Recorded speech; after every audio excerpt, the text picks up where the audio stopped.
आज बिल्कुल बात क्लियर हो रही है कि डॉक्टर मनमोहन सिंह ने सर्जिकल स्ट्राइक नहीं की थी, लेकिन कसाब और सारे उनके टेररिस्ट को तथ्य इकट्ठे करके ये सिद्ध करके वो सब पाकिस्तान से थे और पाकिस्तान से आए थे और पाकिस्तान ने उनको स्पॉन्सर किया था।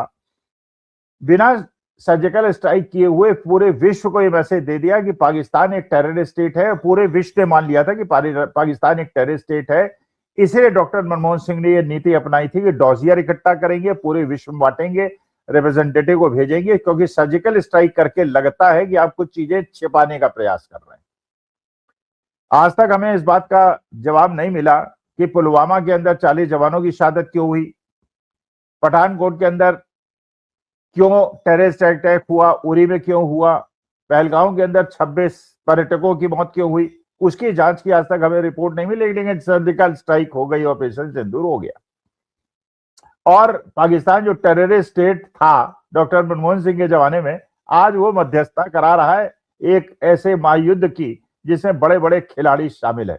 जो इनिशिएटिव हमको मिलना चाहिए था, जो उत्तरदायित्व तो हमको मिलना चाहिए था, वो पाकिस्तान जैसे टेररिस्ट स्टेट को मिल गया, हमारे भक्तों के द्वारा जो विदेश नीति का गुणगान होता है उसकी वजह से।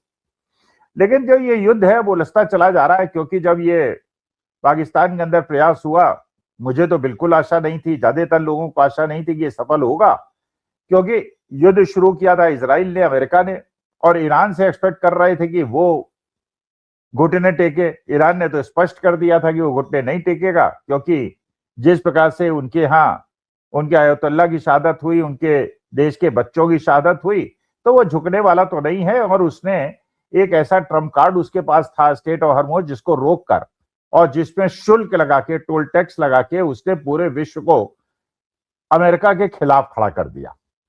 अमेरिका, हमारे डोनाल्ड ट्रंप साहब कभी स्टेटमेंट देते रहे कि हरमुज से मुझे कोई मतलब नहीं है, जिसे खुलवाना है खुलवा ले।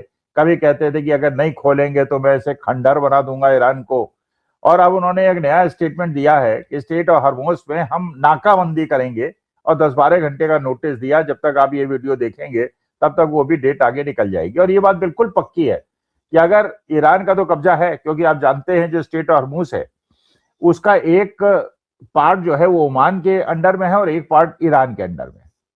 माने बीच में स्टेट ऑफ हॉर्मुज है, एक तरफ ओमान है, एक तरफ ईरान है।